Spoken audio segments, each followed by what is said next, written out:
नमस्कार दर्शक बंधु मातृशक्ति ओडिया चैनल को आपण मानक स्वागत। आज आपण मानक एक चमत्कारी मंत्र जहाँकि तंत्र जगत रे चहल पकाइथवा नख दर्पण मंत्र विषय कहबी, जार प्रयोग करी आपण आपणकर चोरी जाइथिबा जिंस आगत भविष्यत वर्तमान विषय रे जानि परिबे। आसंतु जानिबा मंत्र तार प्रयोग विधि संपर्क रे।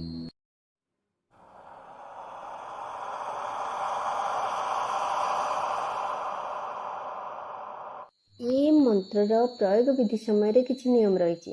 उच्च राशि धरी महिला निकट में यार प्रभाव पड़ न था, तेणु मीन राशि ठारू तुला राशि धारी महिला निकट में यार प्रयोग कराए। जन्म कुंडली अनुसार राशि निर्धारण करा जिवो। नाम राशि यह कार्य कर न था। यार प्रयोग 18 ରୁ 20 वर्ष वयस्क महिला निकट में करा जिबा उचित। ए मंत्र प्रयोग निमित्त गोटे पात्र रे किछि सोरिष तेल नेबे।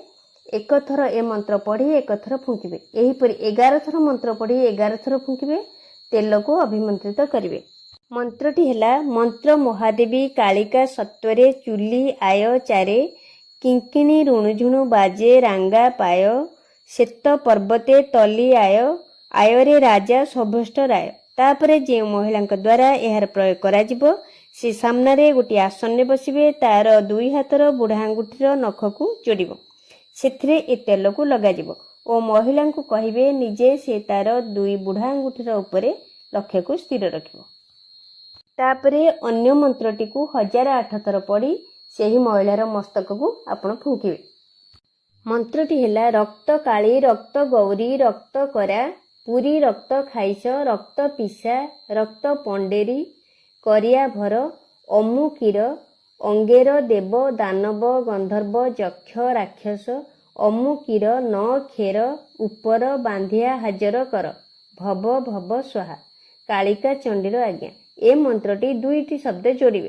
प्रथमे जे अमुक शब्द लेखा जायछि सेठारे जेउ व्यक्ति किछि जानिबाकु चाहुथिबे तार नाम कहिबे। द्वितीय स्थान रे से अमुक जगार आपण जेउ महिलार नखरे ए मंत्र प्रयोग करिया पय जाउछन ता नाम कहिबे। तापरे निज विषय रे बा अन्य जे कोनोसी कथा आपण जानिबाकु चाहुथिबे एही नख माध्यम रे आपण सब देखि परिबे। एहार प्रयोग करी आपण निश्चय निजर भविष्यत फलाफल और बहु गुरुत्वपूर्ण तथ्य पाई परिबे। आपणकर चोरी जाइछुआ जिनिसर मध्य संधान करि परिबे। मात्र अनुरोध एहाकु भूल बाटर प्रयोग करिबे नाही, नहेले एहार खराब प्रभाव आपण भोगिबे। जदि आपनको वीडियोटी भल लागिला तेबे लाइक शेयर और कमेंट करिवे। चैनल को सब्सक्राइब करिवे। रहुची धन्यवाद नमस्कार।